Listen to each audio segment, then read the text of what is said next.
Hi, this is Amy Johnson, the Digital Learning Specialist for the district, and today I want to help you get started with the Chromebooks in your classroom. It will be best if you have a Chromebook in front of you so you can try some things along with me.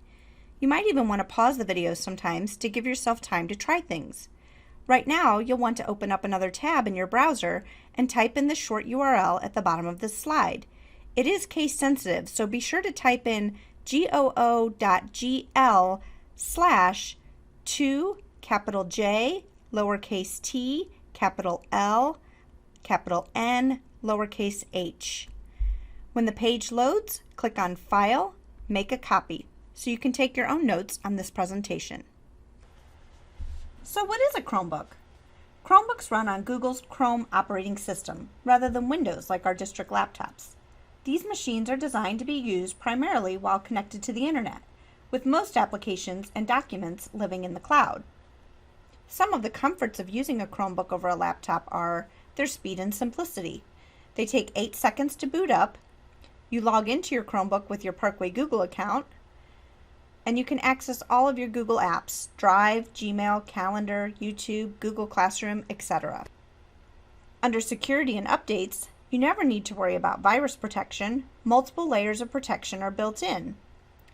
Updates are pushed down to the Chromebook on a regular basis and ensure the operating system is up to date. You don't have to worry about downloading a virus or spreading one with a USB, and a Chromebook doesn't need to be imaged or re-imaged.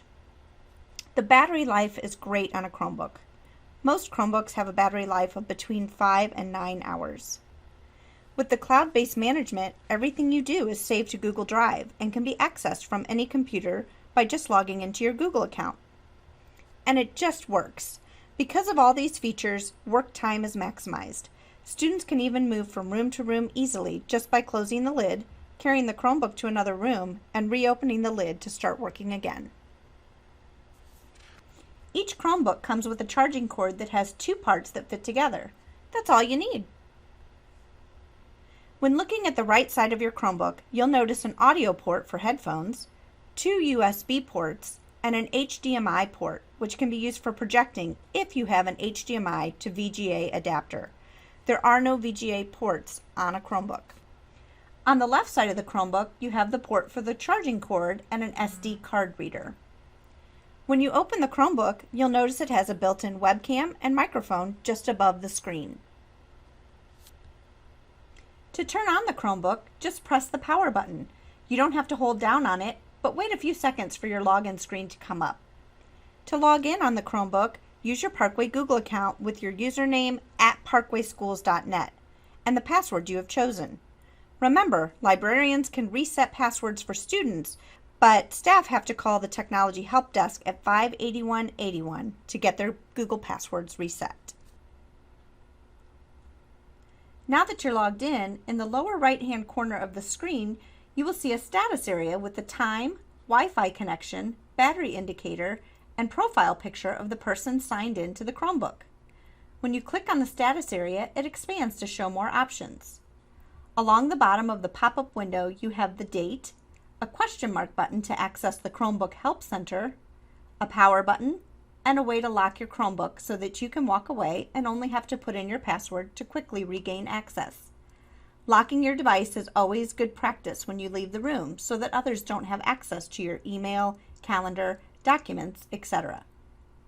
Above that, you have a button to access the settings for the Chromebook and a more detailed battery indicator, volume control, a place to enable or disable Bluetooth, and connect to the Wi-Fi. At the very top, you can click on the person signed in to get the option to sign in on the Chromebook as a different user. Or you can click the Sign Out button to log off and bring up the login screen. It is important to sign out of Chromebooks because if you don't and someone else opens that Chromebook, they will have access to everything in your Google account. Let's pause and take a minute to explore the different settings available in your status area. The bottom left side of your screen is the shelf area. The first button on the bottom left-hand corner of your Chromebook screen is a magnifying glass. Clicking on this opens a window called the App Launcher. The Apps Launcher gives you a quick way to do a Google search. Below that, it also gives you access to your most recently used apps. The last one will be an app called All Apps. Clicking on this will give you access to all the apps you have installed in Chrome. There are some apps already installed that you may want to check out. One is Files. It will be a blue circle with a white folder icon. This is where you will find files that you have downloaded, such as PDFs or screenshots you have taken. Another app is Camera. It's a blue circle with a white camera icon. This will activate the webcam so you can take a picture. And you'll also find a calculator app. Next to the magnifying glass, you will find icons of some frequently used apps. You can customize this area by right-clicking an app on the shelf to unpin it, or right-clicking on an app in the app launcher to choose to pin it to the shelf. Right about now, you might be wondering, how do I right-click? On your trackpad, tap with any two fingers to activate a right-click. Try right-clicking in different places on your screen. Let's pause and try customizing our shelf. Click on your magnifying glass, click on All Apps, and find an app you think you might use a lot. Pin it to your shelf by right-clicking. Another feature to know about on your trackpad is the ability to scroll on pages that are long. To scroll, drag up or down with two fingers. Let's click on the Chrome icon in your shelf and go to cnn.com. Try using two fingers to scroll up and down on the page. Now that you have a Chrome window open, let's click on some of your apps on your shelf so that you have at least 3 tabs open in Chrome. You might click on Calendar and Drive, for instance. Use 3 fingers on your trackpad and slide them side to side to scroll between the open tabs in your browser. Moving on from the trackpad, there are some things you need to know about the Chromebook keyboard that are different from a laptop. The graphic on this slide tells about the keys across the top row of the keyboard. Let's pause to look at and try each of these keys.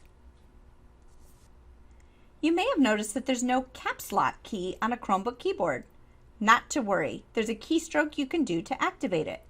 Holding down the Alt key in addition to the magnifying glass will turn on all caps. You can do the same keystroke to turn it off. There's also no delete key. You can delete by holding down the Alt key and pressing the backspace key. We looked at how you could lock your screen in the status area earlier. You can also lock the screen with a keystroke of Ctrl-Shift-L. Give it a try. All you have to do is put in your password to get back in. Another keystroke that is different on a Chromebook is for taking a screenshot. If you want to take a picture of your whole screen, hold down the Control key and press the Window key on the top row that lets you switch between windows. When you take a screenshot, a pop-up window will show up in the lower right-hand corner, letting you access the image or save it to a clipboard to be pasted somewhere else. If you need that screenshot again in the future, it will be in your Files app in the app launcher. Give it a try. If you want to select a specific area of the screen, use the Control-Shift Windows keys to get a plus sign that you can click and drag over the area you want to capture. Let's try that too. That pretty much covers the differences between a Chromebook and a laptop. You may want to take some more time now getting acquainted with how Chromebooks work and think about tips you can give to your students. When you're finished, be sure to sign out by clicking on the status area and clicking the Sign Out button at the top. Once you have signed out, you can hold down on the power button in the upper right-hand corner for a few seconds until the Chromebook turns off. Now you're a Chromebook guru. Enjoy having your students use Chromebooks for learning and collaboration.